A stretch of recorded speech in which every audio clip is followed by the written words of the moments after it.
seen see the memes. memes, but I don't know the answer. I see memes. Alrighty. Recapping the first round of the A-League. Also recapping a crazy round in the EPL with some heads rolling, some very important heads, huh? Big head. And also some big Champions League games. Kind of flew under the radar, snuck up on us after the international break, huh? Play the old music, huh?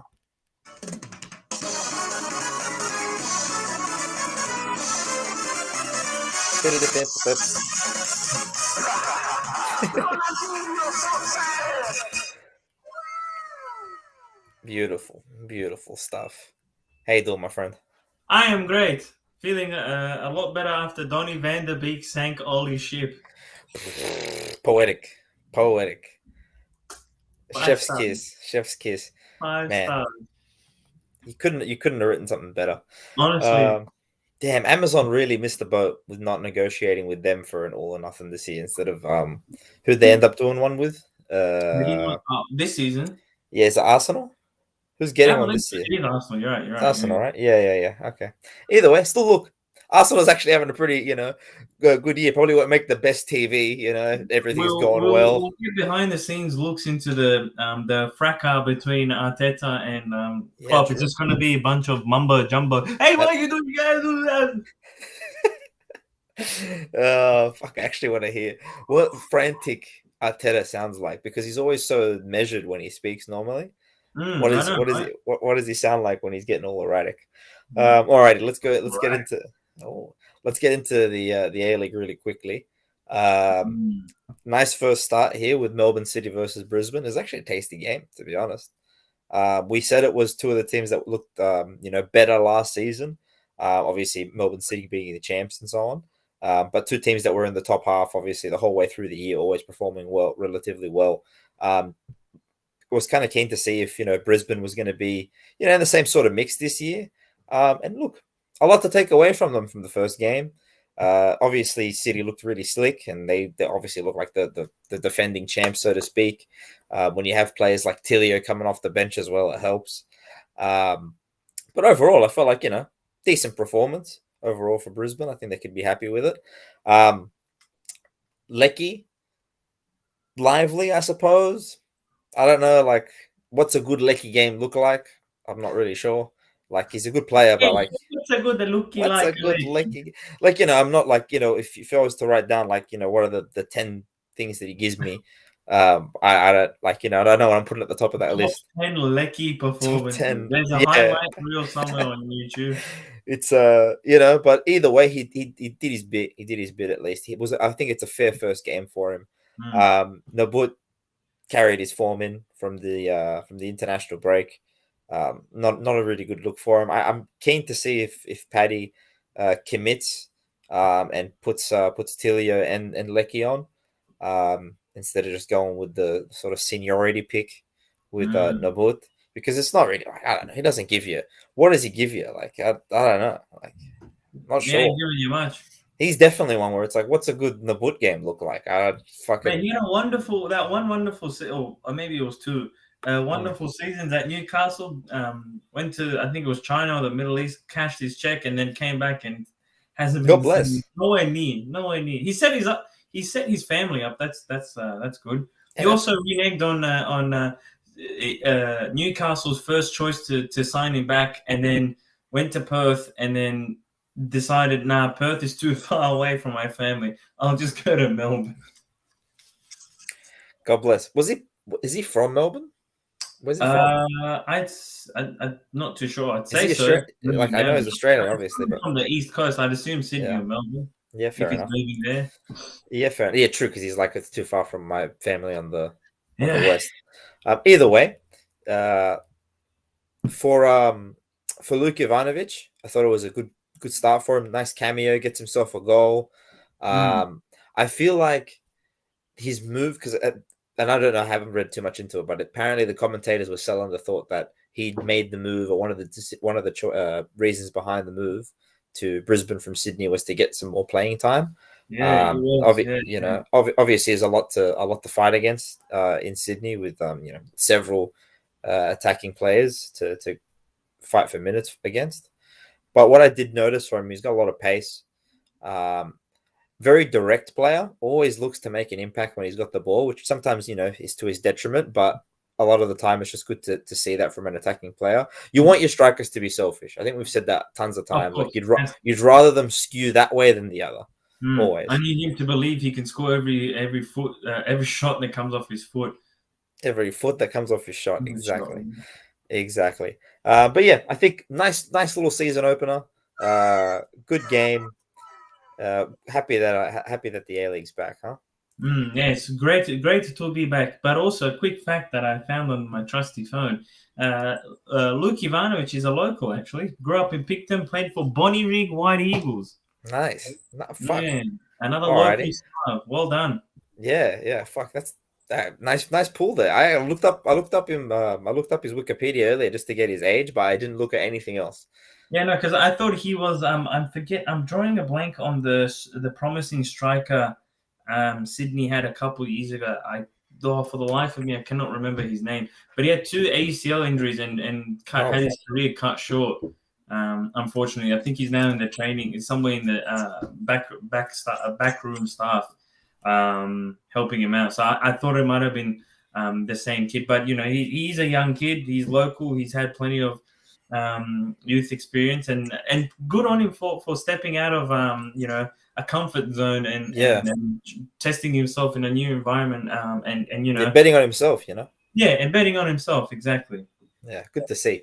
Perth Glory versus Adelaide United. This was obviously bookmarked for everyone because of the promise of a debut for Sturridge.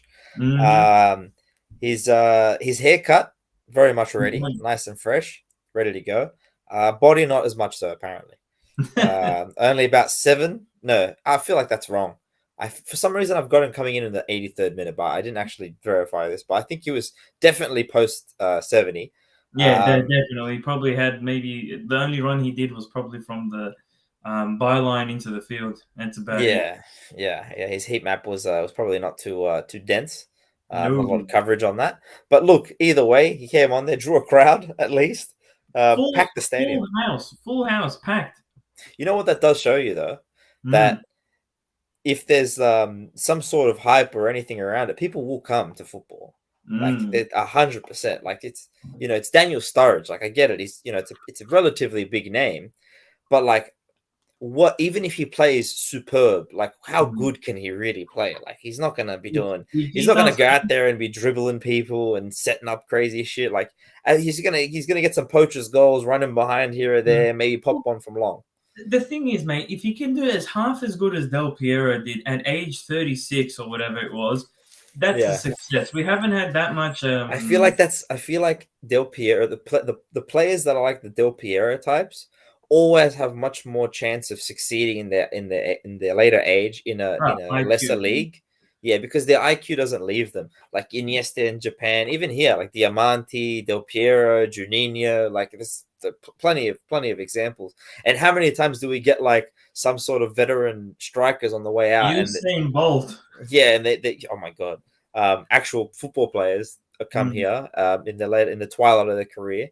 And they're players that lean on their physicality, and they just can't because it's a physical league. The reality is, like, if you don't have the IQ to get yourself around that, it's not a fun league to play in because people will chase you down and take you out. I just had a mad flashback. Remember when Romario signed for Adelaide? Yeah, bro. What a time to be alive. Did barely anything in his stint. He was already closer to 40. No. He was. In thinking about it, it's just crazy that you had one of probably the most prolific strikers of the 90s in Brazil. Yeah. Just waltz in and then waltz probably out. one of the most forgotten Brazilian talents. Yeah, probably because maybe he smudged some numbers. And then was replaced by El Fenomeno. Pele fudged some numbers. He's the greatest. What can you do? But Pele did it in an era where stats weren't like everyone was still etching things in stone, So you can get away with it. You can look the other way, but Romario was in the 90s, man. They had Sony in the 90s at its heyday. There's no chance. Sony? No chance. They had Sony. That's fucked. All right, then. Fair enough. Anyways, in this game, aside from Sturridge, a great goal from Fornaroli. What a hit. Rifled it. Absolutely worldy from him. miles out as well. Just felt like Mm. when he hit Into it, when he was hitting it, I was like, come on, what are you doing? it. Don't be Yeah, exactly. there. Come on. But fuck, they needed it. 1-1. So Mm. very important goal. Adelaide still look a tight unit overall. Still a well put together team.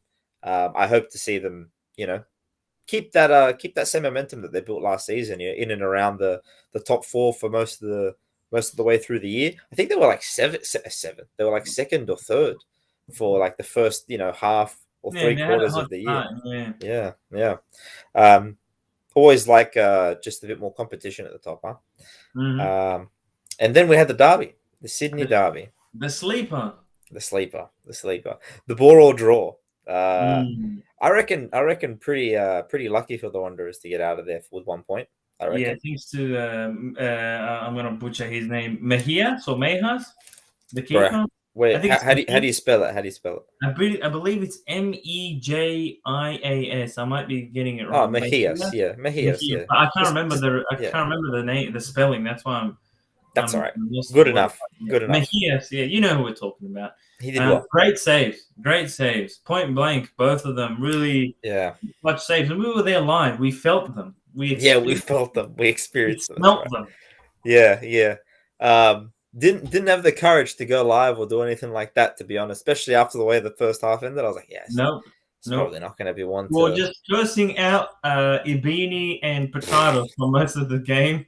Yeah, To bro. be honest, it was more hands on chins, analyzing and Yeah, cussing out and flailing arms, making friends in front of us as well. yeah. Old mate Some in front of us had a great line where he was like, "Where's Ibini?" Fuck, that was terrific.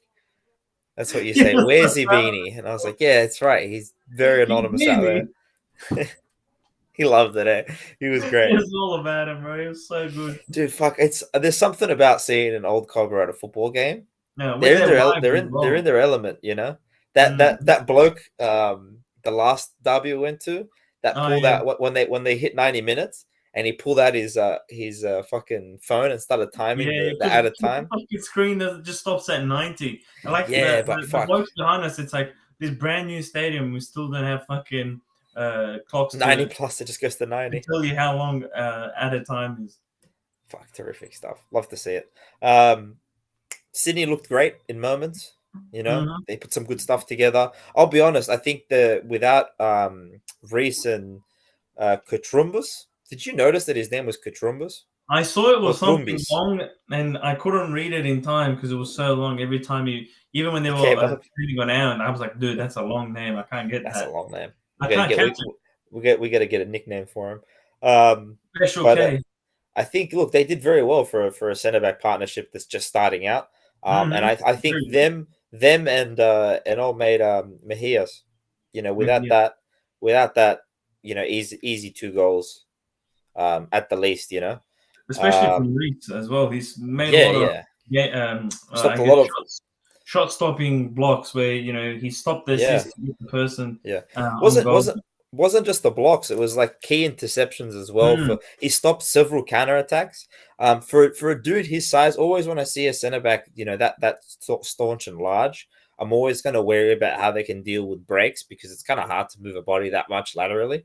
But no, he did terrific. mm, Has some great positioning as well.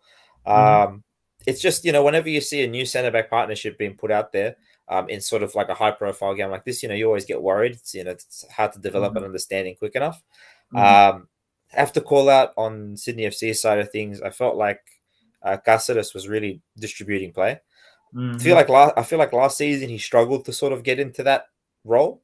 Now I mm. don't know how much of it is because Western Sydney's press in the midfield was sort of dodgy for the most part. Really, it felt like just Ugarkovic was significantly Mm. affecting or impacting the Sydney FC midfielders. Other than that, Yeah. they were The passive. pressing was poor. Only towards the end of the game, when they saw the result was on the line or there for the taking, did you kind of see a bit more Yeah. organisation. But a lot of the time, it's just poor communication on the press. But speaking of Sydney and their props, also Caceres was great, but also Elvis up front. Oh, dude, fuck yeah, great call out. The young lad He was terrific. Elvis up Probably man of the match for them, to be honest. 100%. He was giving fits to Traore on the left.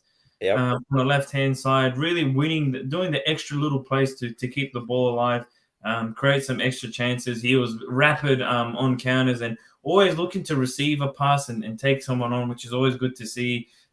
As well as pressing from the front. So yeah, I'd love to see how he goes for the rest of the season, because I think if he turns into something, if he can keep playing this way, he'll really turn into a bright young star for the league. Yeah, terrific. Definitely envious of that pickup, huh?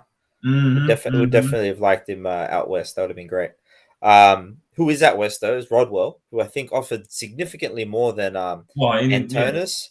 Yeah, like just he's able to sort of orchestrate plays a little bit more, direct traffic, decent on the ball in terms of he never really lost possession in a sort of ill-gotten way. I just felt like overall just more competent, more complete as a midfielder, just from that small little viewing, of course. I thought as well that he kind of commanded a bit more attention. I felt when he had the ball. I think because he's a bit of a threat from long distance with his shot and can take on a player or two. But overall, not a whole lot to take away from any of the offensive uh, play construction for the Wanderers.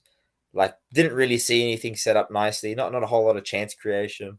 nope. Ibini we said was terrible. Mm. Hamed was terrible. Well, actually, no, I'm harsh. Hamed wasn't terrible because he didn't really get the ball enough He or do actually made anything. an effort, so I'll Yeah, give him yeah. that. He But was he was unimpactful. I'll say, yeah, yeah, and I really think unimpactful.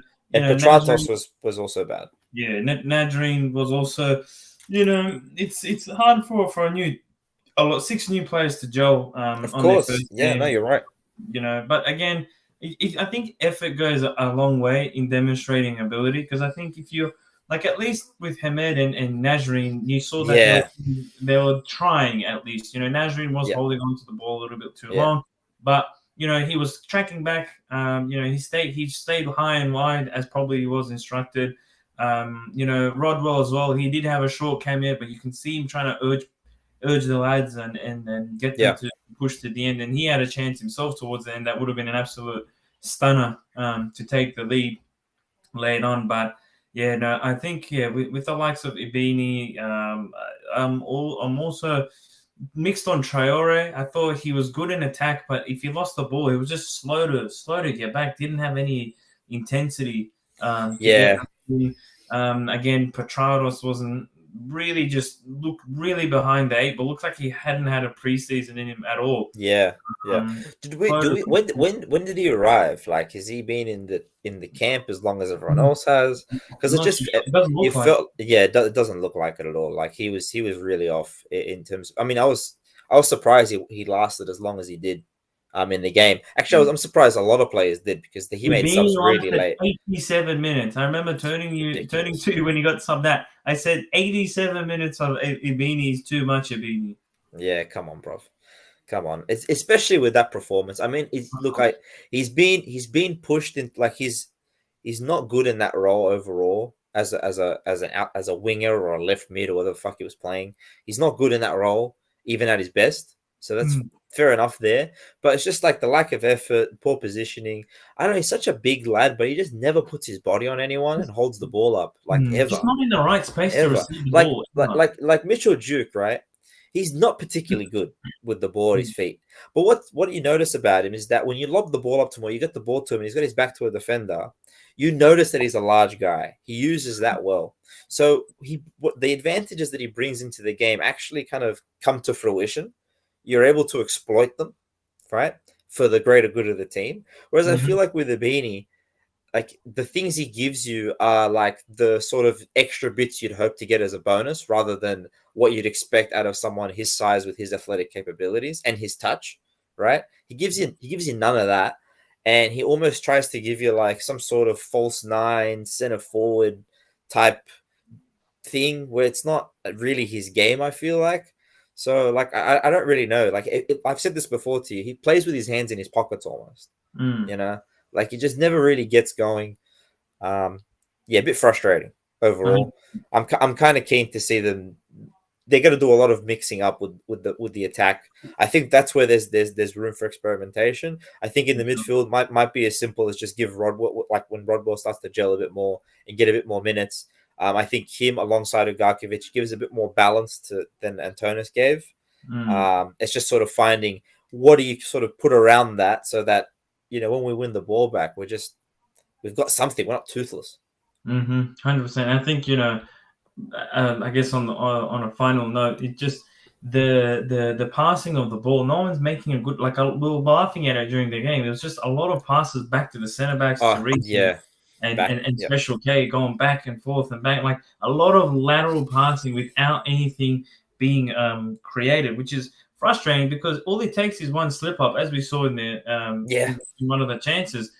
All it takes is one misplaced pass or one little bit of lack of awareness, and you're open for a counter against two 100%. look, great readers of the game, but two slower centre backs. They will get caught out. Yeah, yeah. You don't want look.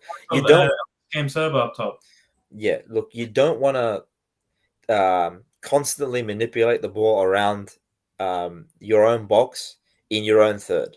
That's just not an efficient or well worth strategy ever in football. It's just no coach is sitting down and saying, lads, the way I want us to play today is I need at least 15 passes in front of our box before we progress up the field. Like you never want that. That's never something you're going to drill into your players. So I don't think it's something that's obviously being seeked out. I think that why it's happening is it's a symptom of the fact that they don't really know how to progress the ball up the field. They're lacking in sort of that understanding of patterns of play to escape the press or get through a narrow low block or anything like that. So what they end up doing, they end up sort of shirking responsibility and just passing it laterally. Also, we did see a couple long balls from both centre backs, none of which were well received. I don't think they brought down one long ball the whole way through, especially the second half. So when that starts to happen, it goes, well, I can't pass it long. I can't find anyone in between short. So I can only go sideways to my left back or right back or in between my centre back partner. So it's just, it's a symptom of poor play construction. It's not, I highly doubt at least, it's because that's what they're intending to do when they go out there. For sure. Let's get into the EPL. The big dogs. What do you reckon? The big dogs. Speaking of dogs, the Foxes. Speaking of a canine-like dog. Hey, Leicester versus Chelsea. Bad game for Leicester, huh? Mate, Rodgers has looked really poor, and this game was a Terrible. really bad example of how really long things can go for Leicester. Really manhandled. Yeah. Chelsea were clinical even without a striker, which is impressive. Wing backs are now starting to tally more goals than an assist and strikers and midfielders combined now. When you have two great wing backs like Chilwell and Reece James, and metronomes in the middle like Kante and Jorginho. Even Hudson-Odoi was really good, and Havertz was really good up top as well. Shame he could have maybe contributed more on the tally side, but he just does all the things right. He's always in a good space contesting. Meso's looked really good since he's kind of come back from the injury he had earlier on. Rudiger is just playing well above his pay grade, and I think Chelsea would be wrong to not pay the man what he's worth and keep him at the club for as long as possible. He's got only 6 months left, and it's crazy. I watched the game, and I just kept thinking, how does he, go from fourth choice on the way out under Lampard to one of the most informed centre backs, you could say, in the world? Yeah, man. Crazy stuff. And not just one of the most informed centre backs, but like he's one of the most informed centre backs in one of the most informed teams, with it playing in one of the most, I suppose, one of the most complex systems in world football at the moment, because they're such a well-drilled, well-organized team that even with no Lukaku, no Werner, and really like Havertz didn't have a great game. No. He had a modest game. He wasn't a negative, but he definitely didn't carry the team or anything like that. They're just so well organized because they get so much out of their fullbacks, but also because their center midfielders not only are great players, but they play their roles perfectly from minute 0 all the way through the game. And they're both so consistent. And I suppose like they've bought in so much to the system that Tuchel's put in front of them that only sort of makes what Rudiger's doing even more impressive. Because had he been sort of fourth choice on the way out, and this great system comes in place, the team's flying well. So why not just sort of keep whoever's already around? You know, this guy's bounced out of the team, so he's clearly proven something to a coach that really requires a lot. Demands a lot from his players. So I think it's even more impressive that of all times for him to fight back into the lineup, it's now. I would have surprised it wasn't more when Lampard was around, when he was sort of desperate to get some sort of consistency. You know, he's a guy that's an international. He's one of the leaders in the locker room. Like, you kind of, just put him out there because it's a brainless move. You don't need to think too much about it. It's just the right thing to do. It's strange that Tuchel's had to come in and sort of find the diamond in the rough that was Rudiger. Must have been personal. Could have been. I don't know. I don't know enough about it. Only logical way to, or maybe just the system suits him better. But look, either way, Chelsea really commanding the game. Leicester, no service to Vardy. Always. I didn't understand why they kept playing so close to the front three, like just staying as close as possible to them and man marking them. Really, it was just watching Evans and Amari just kind of clash into them and stay close and foul them constantly. It was just weird. I thought you'd be better served to just hang off them and let them try dribble forward, because the key to Chelsea's game is getting in behind. So if you deny them that space and try and make it difficult for them, I think you can.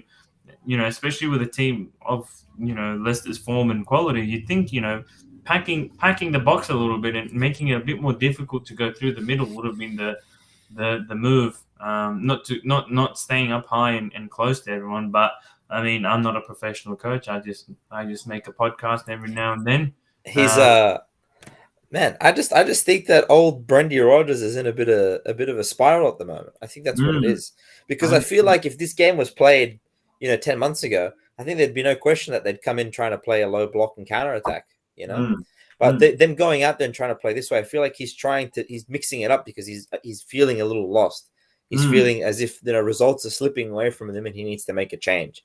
I think that the reason it doesn't feel that way is because the media isn't really keying in on this sort of this turbulence that Leicester's going through at the moment. I think because of how much attention the Ole storyline gets. We've had a lot of other players to put out. Yeah, but in reality, like, I don't think they're definitely below expectations, 100%. You know what I mean? Yeah, I think they're about 10th now, or 11th. So not exactly. I was just about to look that up. Yeah, I think they're either 10th or 13th, somewhere in that middle of the range. Not close to 12th. 12th. There you go. Yeah, they're 12th. Yeah, with only 15 points. So that's 6 points away, I think, from Leeds, who's just above the relegation zone now. Yep. So they're only 4 points away from Leeds, in fact. 4 points. There you go. 4 points. Yeah. No. Very. Very. Yeah. I think that. Look. I think that if some. I think because they won the FA Cup last season. I think he's got himself a bit longer leash than you'd expect. Of course. And I think they're probably planning for a bit of the long haul.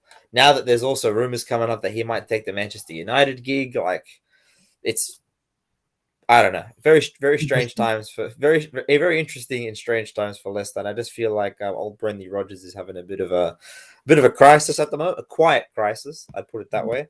But I mean, if they, like, let's say the season finished tomorrow and they're in this spot, they'll probably keep him on board. It seems as though drastically cut.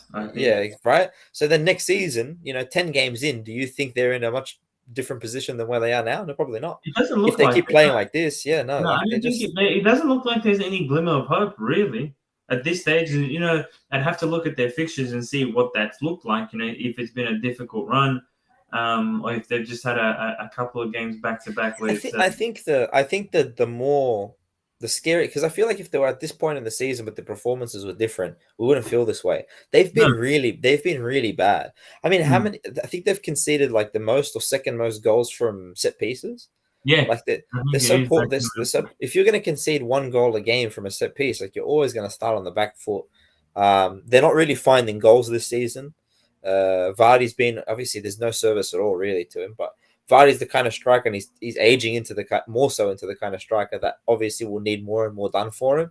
Mm-hmm. So yeah, I don't think it's going well, No. to be completely honest. And I was gonna say here, like if he ends up with the United job, then he needs to write a book about how to fail upwards, because I mean this man is doing it all the time. It's ridiculous. Mm. But God bless. Um, Aston Villa versus Brighton. Man, Stevie G's debut in the Premier League. nice. It looked good. I Yeah. didn't mind it. Good way to finish the game. Mm. I thought Brighton had a lot of the ball, but didn't do much with it. It feels like, we've been saying that for the last 3 seasons, but this time it really stuck out. And they've been able to do more this season. But yeah, unfortunately, just towards the end, they just let the guard down and succumbed to the pressure that Yeah. Villa were able Yeah. to put on. It was a good Emi Martinez game as well, Oh, right? 100%. Great save. When a keeper has a great game like this, you have to be a very creative. Yeah, you have to be a very creative team to be able to put one past him, and he was great, and essentially kept them in it all the way to the end. Mm, And the thing is, though, is that it's both things combining. It's Emi Martinez obviously keeping him in the game, but it's also Gerrard obviously being very committed to this attacking style and willing to attack the game all the way into the late 80th minute, where maybe some lesser coaches would have been happy to go, okay, look, it's my first game. I'll take a nil or draw. We've been on the knife's edge a couple times. Let's pass it around, boys. Get our shape going. But nope. We saw Ollie Watkins score off a fast break. They were doing it the whole way through the game. Finally, one pays off, and then Ming scoring the last goal. The fact that mm, a centre back is hanging, and obviously the centre back that's best in the air is hanging so far up in the final minutes, goes to show the commitment that Gerrard has to the attacking sort of philosophy. So I think mm, dream start for Gerrard, really. Convincing, easy, 2-0 at home. Yeah, good start for good way to endear yourself. Fucking oath, big time, big time. Um, Liverpool versus Arsenal. Oh, look, it was okay up until after the first. Well, pretty much in up until the 60th or 70th minute. Once the second goal came in, they held on. They fought tooth and nail. And clearly there were. It was a game of at any point where that Liverpool could run away with it, but they hung in for as long as they could, Arsenal. But it goes to show the quality and difference in quality between the top three sides currently and everyone else. Like it's not like City, Liverpool, Chelsea are leagues above all the rest of the guys up until 10th place. Like it's like the teams you expect to contend with them, they've just washed them aside. Like it's United have been put to the sword, Tottenham have been put to the sword. Well, they beat City early on, but that wasn't Fluke. an indicator. Yeah, it was a fluke. It was not an indicator of future performance. No. And Chelsea's put like it goes to show how far the gap is Yeah. between those three clubs. It's astonishing, really, because Arsenal, all credit to them, we've been heaping praise on them. They've manager of the month Arteta For the fourth month running. for the fourth month running, and you can only do so much when you run into a buzzsaw like Liverpool. And the way they were scoring, especially the Jota goal, the Minamino goal as well at the end, Yeah. it was surgical. It wasn't even. Yeah. It was so pretty, but also surgical. Like it was just like Yeah. slicing and dicing your Yeah. way through. Well, they were creating chance after chance Like, after chance because the press was relentless, and mm. Arsenal had no answer for it. And to be completely fair, without Ramsdale, it could have been like 6 or 7. Oh, he was fantastic. Yeah, He was continuing his form. ridiculous. He was ridiculous. Um, Look, to be honest, terrible day at the office for Arteta. Mm. Got the tactics wrong. I feel like wasn't able to make any real impacts throughout the game. Lost his cool at some point because I don't know. I just didn't feel like it demanded that reaction that he had with Yeah, that Klopp. was an interesting reaction. Like Yeah, it's it's not a bit really. strange. I'm curious to see what Klopp said that set him off like that. But like as a coach, I get it. It's emotional. You're on the sideline. Yeah, You're fighting for your team. But I think, especially in such a tense or pivotal moment at that point, I think as a coach, you can argue, but you Yeah, can't, you know, almost lose your get into cool. a confrontation because then it Yeah, reflects onto the players. If the yeah, energy transfers onto them, it makes them pensive. It makes them, you yeah. know, frustrated and agitated. Yeah, yeah. It made it very clear the feeling on the Mm, field of helplessness and sort of frustration was leaking out yeah, into for the sure. stands, into and that's not what you want from the coach. That's what I'm No. saying. Just a bad day at the office, it didn't Mm. go well for him, and I kind of hope that they deal with it that way. They kind of just pretend, look, this never really happened. It's a blip in our form. Let's we take away from it. This is not how we should play against them again if we do, right? But Mm. it's not like because of this in our next game against whoever the next game is, right? We should approach it with tentativeness because X, Y, and Z is lacking or falling behind. Um, what's important, especially for this young side, I think more than anything, is to keep that same sort of mindset they've had. Um, Newcastle. Newcastle, yeah, they can't go into the game against Newcastle tentatively because they've lost this Mm. game. They need to kind of continue, pretend it never happened, and move on, sort of thing. Arteta himself should, sit and dissect it, but at least with the team itself, it should just be, it's a blip.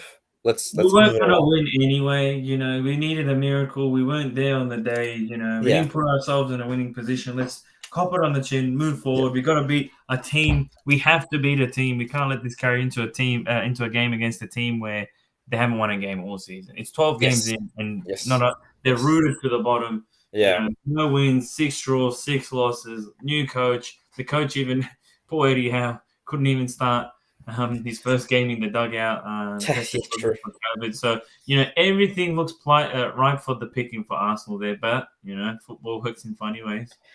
Speaking of that, Watford versus United, 4-1. Want to do the honors? Yeah, dilly ding, dilly dong. Ollie is gone. Can you believe it? He's done. Finally, 7 game, Crazy a stuff. 7 game, a 7 match run of games where, um, besides the Spurs game, which we all kind of looked at as like, well, first one to lose gets the sack. It was really Loser a leaves town. yeah, it was pretty much an old-fashioned Western shootout. First one to draw their gun wins, but Yeah, abysmal stuff, really. Like, I think this game was, if they didn't sack him after this game, I think that would have been ludicrous because the last two, like, this is the most perfect United game under Ollie's recent tenure or this season, yeah, where we've seen the best of them. Where that they had that spell, sorry, when Van der Beek came on, he scored their yeah, header. It looked like they yeah. were they were picking up the Turning it momentum. around. Yeah.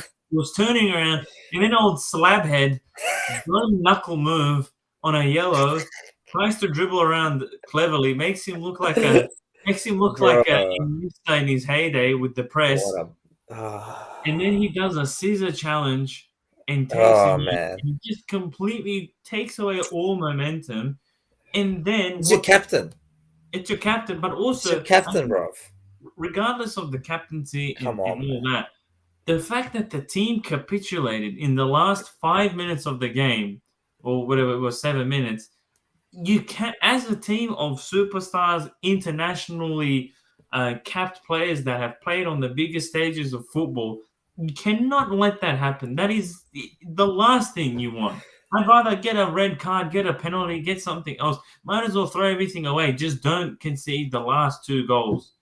Yeah, That's nah, nah. poor It's performance. That was garbage. poor performance the whole way through.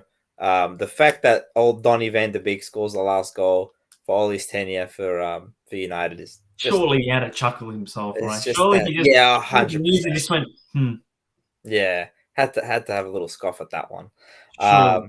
Um, like you said, man, abysmal the whole way through. Poor Dave, man, saving 2 pens in one game, still cops 4 goals. But here's the thing: I had a thought about this, right? And everyone was saying last year when United's defense was looking better that Dave was not his best. Letting some chances slip through. We had Dean Henderson Yep. knocking on the door, taking some time away. I Yeah. think genuinely at this stage of his career, Dave is better behind a worse defense because he's got more to do. So he has no Yeah. time to get lost in his own thoughts. He just goes out and pulls out heroics like the penalty and some of the other great saves he's had over the course of the season. So it's another weird, I guess, tale in the United season again, Yeah, where Dave looks his best. But I think it wasn't it was an abject performance, but you could see glimpses of the players wanting to like.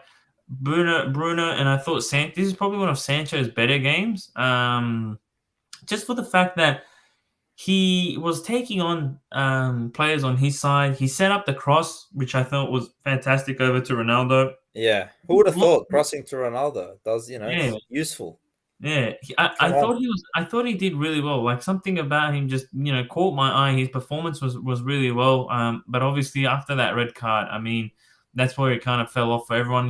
Bruno was trying to get the team across the line. He had that chance Yep. that he skied on the cutback, which would have made it 2-2. Which is something you don't really usually see him snatch at, because he really kind of got the Yeah. ball and he just snatches like, yes, I got to make the He shot. Where it feels like he's not being as sharp in front of goal this year. And I know that's obviously statistically, backed up, but I think it's more from the fact that when you play with Ronaldo in front of you and he's not, in front of goal as much himself, he's mm, just given less chances, less opportunity to be there, probably less he just comfortable, feels like he's on the you ball know. less altogether. Yeah, yeah, and therefore there's more pressure when he gets it because he's getting less of it. Mm, So I don't know. It's just I think all of the wheels have completely come off for them, and this game had like all the things that we've pointed at that United's done on the pitch, right? That we've kind of deemed as sort of the failings of Ole Gunnar Solskjaer. They all happened in this game, yeah. all of them. Mm, The fact that they had no idea what they were doing with the ball, the fact that there was absolutely no attacking intent in the last 10 minutes. And as our mates at the football capital have mentioned, 2-1 or 4-1, they go for it. That's the whole thing that United is for. That's what yeah. Alex Ferguson spent his whole Fergie time time. doing. And you know who was right there while he was doing that? Fucking Ole Gunnar Solskjaer. Like, how does he? It's 2-1, right? Going into the 90th minute, and everyone completely switches off. If you're a Mm, United manager that can't get United up for the last 10, 15 minutes of a game while they're down by one goal, then you're not built to be a United manager, unfortunately, because that's mm, the whole DNA. They don't have La mm, Masia or any of that shit. They've mm, got, we go hard for games in the last 10 minutes. We throw everything at it. We throw the kitchen sink. Um, mm, we've got guts, and there was none of that. And I think there's been none of that really throughout Ole Gunnar Solskjaer's tenure. It's just been a little highs and lows, but there's never really been like a streak of games where you really felt like there were this, mentally strong, capable team. It always just felt like they were riding off the backs of individual mm, forms and how their form was rising and dipping. mm, When Maguire was having his heyday, the defense was okay, right? But then the moment he starts to slip, there's no sort of structure around him to hold him up, mm, mm, and we saw that. And you mm. know what? It's it's good for United in the long term, because I think whoever they bring in may be better at sort of sculpting whatever they do next. Um, but like, what a way for it to go out, huh? Oh, Jeez. it just an absolute car crash. Just a Yeah. great ball of fire.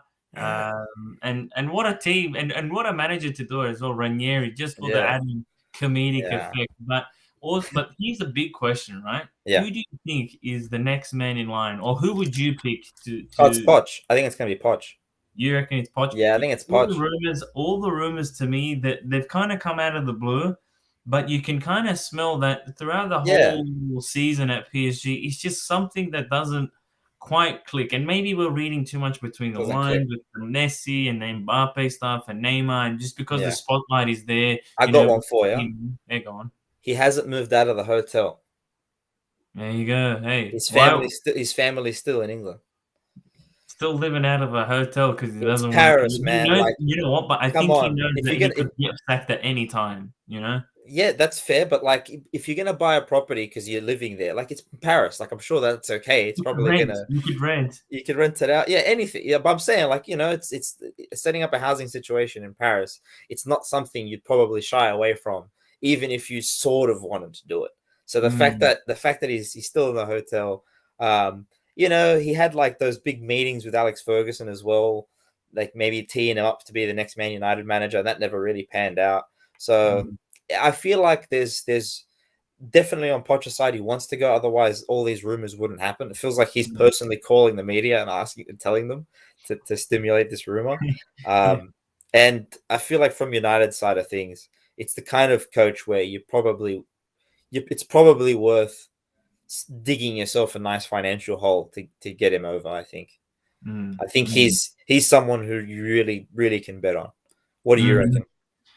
Look, I think I pick Poch. I think just it seems too good to be true. Usually, I'm skeptical about rumors, but they seem to be coming out consistently. And things, I don't know. Again, we could be seeing too much into this, the hotel thing, the overall aura at the club at Yeah, PSG. But I'm not. I can for sure say that it's not going to be Zidane. I feel like Zidane is just waiting for that French job.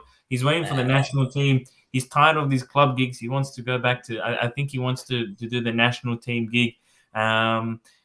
It's hard to say. I mean, I had a look at on Transfermarkt. They have a whole list, 20 pages worth of free managers at the moment, and you had the likes of Ernesto Valverde. I'm trying to remember Marco Rosa. So none of these caliber managers. The only caliber is maybe Zidane. But look, I think they won't appoint anyone this season. I think that's my. So what do you reckon they're going to ride Michael Carrick till the end of the season? They're going to ride Carrick till the end, okay, that's or maybe give it not Giggsy, but maybe a character like I don't know Steve Bruce or some sort of club legend. Not Steve Bruce specifically, but that'd of be that crazy if it was Steve Bruce. Yeah, of that. That would be insane. But the thing is, wow, Brendan Rodgers. You don't think Brendan Rodgers is in there? Look, it'd be sacrilege to have a former Liverpool manager in there, but also the fact how about this dream pick from Football Capital? I think that's Ralph Ragnick in. Then now, I mean, that's the dream pick, right? Like if you, I think that would be perfect scenario for sure. Donny would never be dropped from the team with Ten Hag and but he ends the season with the PFO. The Writers' Trophy. He's in contention for Golden Boy the following season. But look, I don't think they'll pick a big name this year. I think they'll do what they did with Oli. They'll sack Mourinho, let him ride out to the end of the season. And I think once the market kind of settles and opens up a little bit more towards the end, where you kind of get other people make a move first, because United in their strategy so far. There you go. Apparently, Carrick can only coach six games because of his license. That's interesting. So again, they've got 6 games to figure out a placeholder, I think. But for me, it's Poch. Poch is the favorite for now, but I don't really. You think okay? That's my pick because I like being. I like going off the rumors, and I just like the way it plays out. I think it's like it's nice. He's not enjoying himself at PSG. These guys are in turmoil. They need someone who's got more of a leadership quality about them, I think, because there's a lot of personalities in this thing. And I feel like if we were looking at the scope, who's out there, all these options that we've talked about, the only ones that have that sort of quality that can probably quell these egos are Zidane and him. All the other options, like like Ralph Ragnick and Erik ten Hag, they're 100% capable managers and could probably do a lot more than maybe Poch could do on paper. But I just think the egos that are in that United locker room almost demand the sort of coach that Poch is or Zidane is. And it's a big step up for the likes of Ten Hag. Like, the guy's, relatively successsul in the Netherlands in Eredivisie, but as we've learned multiple times, what comes from the Eredivisie and steps out into the big boys doesn't translate necessarily. Player coaches, stuff like that. Ten Hag is a little bit of an outlier because he was there with Frank Rijkaard back in 05-06 with Barca. He has experience at at high levels on the not being the big boss, but it's something that he's got experience. But with Ralph Ragnick, I don't think he's into coaching anymore because again, like he's not. I think if you, because obviously I'm assuming that the football capital's talking about him being an architect of a project, which is something he loves. I mean, he's built Red Bull from the ground up, and that whole architecture system. He's the forefather of pressing, as we talked about, as the Yeah. Gegenpress in Germany. So he's got a lot of pedigree. But I think with a club like United, just because of the sheer commercial factor of it, you can't have big footballing brains, or you can't really you can't go from a very passive kind of big name Galactico approach in the club to then move to someone that's a very much forward thinking, very much Experimental. experimental type of guy, like very hands on, because he was supposed to Yeah. go to AC, but they just couldn't give him the controls he wanted to. And Mm. that's AC Milan. That's a fallen giant. It's not like United where they're, I guess, not at their bottom. They're not They're a outright. falling giant Yeah, at they're a this falling stage. giant. Yeah, they're Yeah. stumbling over. They're stumbling over at Yeah. this. But look, I'm keen to see how it works out. And see Dude, I'm loving these picks from the football capital guys. It's terrific. Ralph Ragnick. They've been harboring ill will Yeah. against the what do you call it? Yeah, The but voodoo he's doll of Ole has been yeah. We're thrown. restructuring. We're restructuring the club. Is there a director of football at the moment for United? Ed Woodward is on the way Oh, he's out. on the way out, right? Yeah, Yeah, yeah, yeah. he's finishing up, so maybe that might even play to it, because who knows who the next guy is I and don't what mind that. Hey, look, if they need a custodian for the rest of the season, right? Then you've got this guy who can have that role and then naturally progress into the director of football role. So that does make sense on that sort of note. Mm.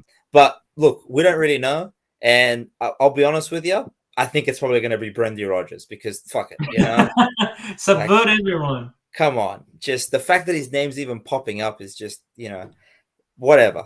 It's the state of the market, really. Let's if Brendan Rodgers comes in and he wins the title, I'll If you lose like my head. Michael Scott from The Office getting promoted to CEO of a company, God it's bless him. that's the same. He's just what do you call Brendan what was Rodgers. it? He's Stephen Bradbury his way to a great gig. I got a soft spot for him. I don't know what it is. He's It's just those teeth, I'm telling you. I want him to do it's those pearl white teeth. I don't know. I Mm. just feel like he's always trying his best. But I just feel like he's trying his best, but I always It's feel not like very good though. he's got that shit eating grin. You know what I mean? Like he's just got that. He's got something about him where it's like I don't like you because I know you're talking shit, but Yeah.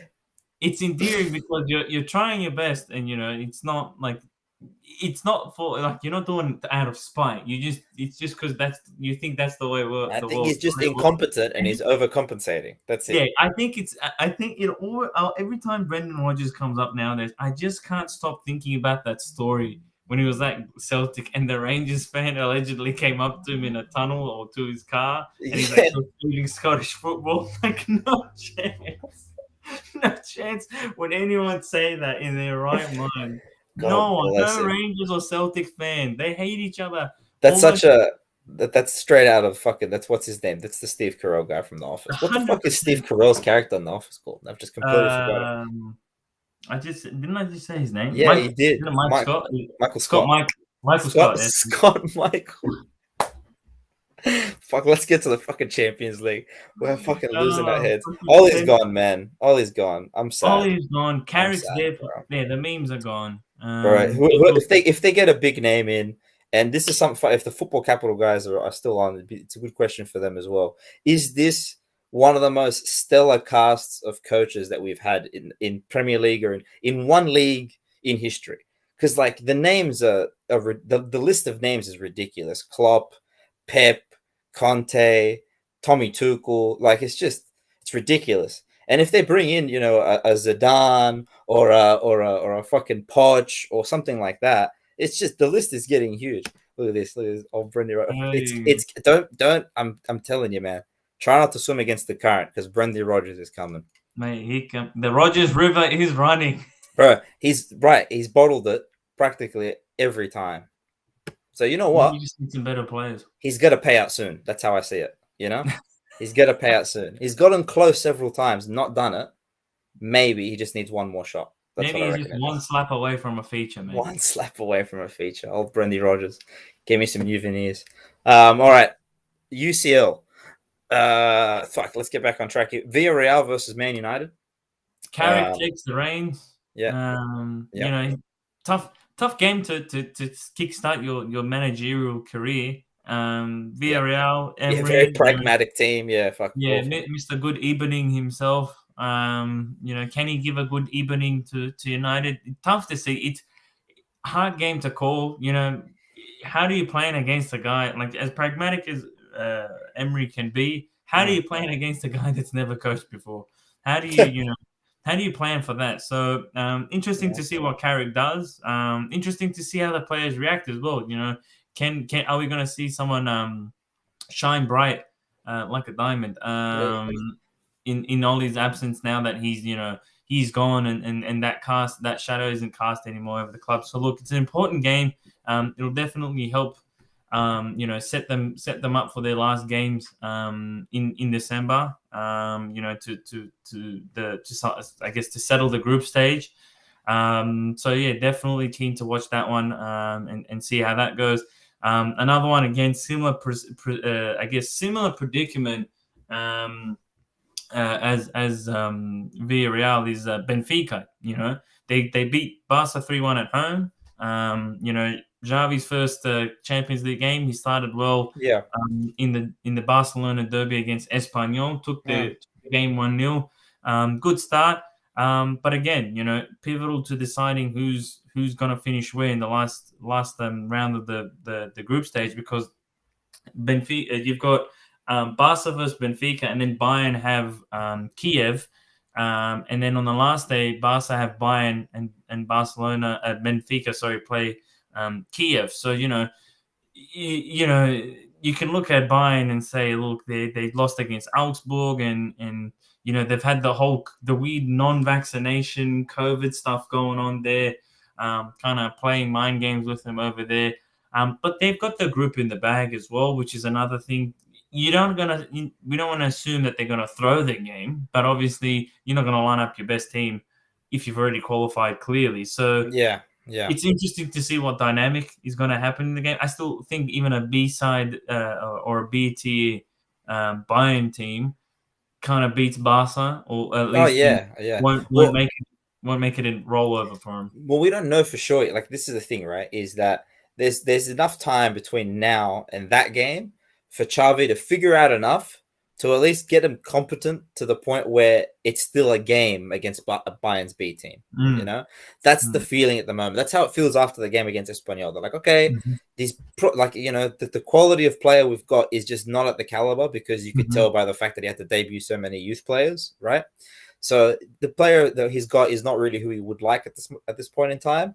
But we could at least get into enough of a cohesive unit that we can still make it a game against the second stringers of Bayern Munich. Sadly, mm, right? mm. But that's the hope, right? And I think this Benfica game is kind of the nice tone setter for that, right? Has to If they be, can go yeah. out there and play well against Benfica, then they can probably play well against Bayern's B team. That's how I'd see it. 100%. Uh, Either way, interesting first games for Carrick and for Xavi. How about that, Mm. huh? Yeah, Strange stuff. Strange watching stuff. them on the pitch and now going, saving one crisis after another. Yeah. Hilarious. All right. Last And one. then last one, Oil Classico. Look, the group's pretty much sorted. It's pretty much between City and PSG, who'll finish first and second, respectively. My curiosity comes from not what I guess the final outcome, but how we get to that outcome. Mm. Messi, he scored his first goal in League, and Yeah. I'm curious to see if he can replicate that. He did score that worldie again in the first go around at home Yeah. in Paris against City. Mm. But again, like we mentioned earlier, Poch, the rumors with Man United, is his mind drifting away? Is he not focused on what's ahead of him, more so what he's going to do in the future? There's a lot of conjecture. If this kind of turns sour quickly, you could see the game getting out of hand quickly. City's Mm. they look fantastic against Everton on the weekend. They've looked great so far for most of the season.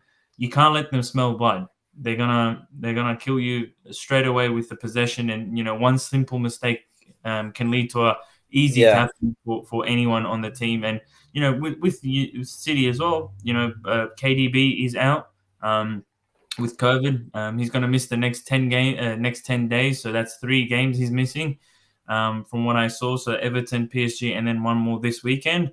So how does that impact them? I don't think that's too much of a miss, if I'm completely honest, considering the caliber of play from the likes of Bernardo Silva, and the gang as well. So I'm just more keen to see how weirdly enough, I'm just more keen to see how Poch does. yeah, I want to fair. see how Coach does, really. Yeah. Well, look, I think that they've not really like leaned a whole lot on Poch, I suppose. It's not like he's going out there and imposing Poch tactics. Mm. So I don't really think his mood has a whole lot of sway on how they play. I feel like he'd have to like really go out there with the intent to sabotage it. Because I feel like it's not like he has to be on his P's and Q's for them to do their best. It's just how are the PSG lads feeling today more than Mm. anything. I don't think he's really bedded in the Poch system to sway them one way or the other, really. He can just do his best at team selection and hope that they gel out there, in all honesty. That's what I've seen from the games in Liga 1 as well. Like, they're Mm. just not a. They honestly look about as good as United have looked, except they've been bailed out by Mbappe, right? That's kind of it. They've dominated the teams that are much poorer than them, but against teams where they're relatively capable, they look really lost. Mm. Especially with the team with the stars that they have. So interested to see how they go. Just if anything, just to see how PSG is looking and to see if Poch is really willing to just throw in the towel or if he's going to make a concerted effort at it. Curious. Mm. Alrighty, follow us on the socials at Last Go Wins Pod on Twitter, at Last Go Wins Pod _ on Instagram, at Last Go Wins Podcast on Facebook. Don't forget to catch the replay on Spotify, on YouTube. I think I've got everything there. On Twitch too, for a couple On of days, Twitch for about a for week. for a couple of days. All glory be to Bozza.